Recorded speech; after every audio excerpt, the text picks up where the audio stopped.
This is not the first military intervention against a sovereign state in the name of justice. They try to impose their model on others, inevitably bringing death, destruction, desolation, and dilapidation. Nor is it the first time that they retreat hastily and resignedly, ridiculed by the whole world in a complete failure.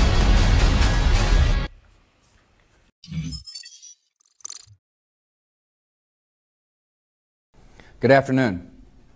On my orders, the United States military has begun strikes. If selected, successfully destroyed, should prevent... The only superpower in the world claimed it would revenge for its people. On October 7, 2001, the United States of America and its allies opened fire in Afghanistan. This is the first war of the 21st century. On one side was the United States, whose GDP was 10.58 trillion US dollars, accounting for 31.6% of the world. On the other side, the GDP was 2.46 billion US dollars, less than 0.01% of the global total. This is also the war between the richest country and the poorest country.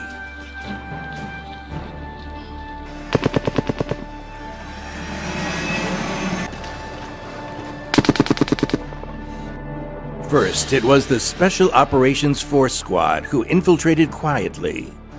Then the Marine Corps, the Army, and Airborne Division. The Americans quickly dominated the ground.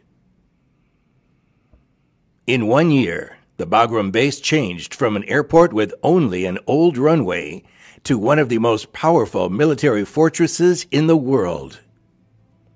At its peak, it had 40,000 soldiers stationed and supported 140,000 operations a year. Carrying more than 7 tons of ammunition, the F-15 and F-16 fighters can destroy a town at a time. Carrying machine guns that can fire more than 600 rounds a minute, the Apache attack helicopters can tear a crowd apart in seconds. Through the giant C-130 and C-17 transport aircrafts, weapons, food, medicine, clothing were continuously transported to Afghanistan. The United States spent more than $2 trillion US dollars on this war.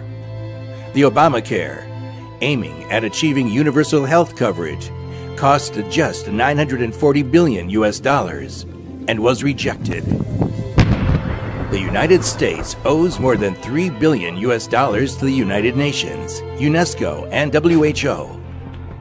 The money was originally planned to be invested in poverty reduction, education, and medical services in the world's poorest regions. The frontline operational bases, like the fortresses established by the ancient Roman army in Germania, were spread over the barren land of Afghanistan. Soldiers, civilians, contractors, and merchants gathered here. The hospitals, churches, shops, and stadiums supported the invasion of an empire into another country. At its peak, there were more than 50 frontline operational bases operating in Afghanistan to support American infantry's patrols and fights in remote areas.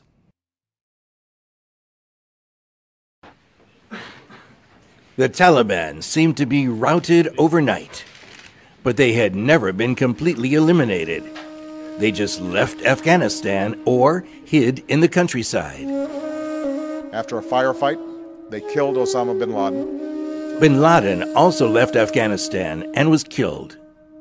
Omar died, and his successor Mansour was also killed by the Americans. The transition in which we are going to be turning over responsibility for Afghan security to the Afghans. Obama once said that the Americans would leave, but he increased the American army in Afghanistan. In any case, over 20 years, more than 7,000 days and nights. The firefight had never stopped. And it became a war between the army and the civilians.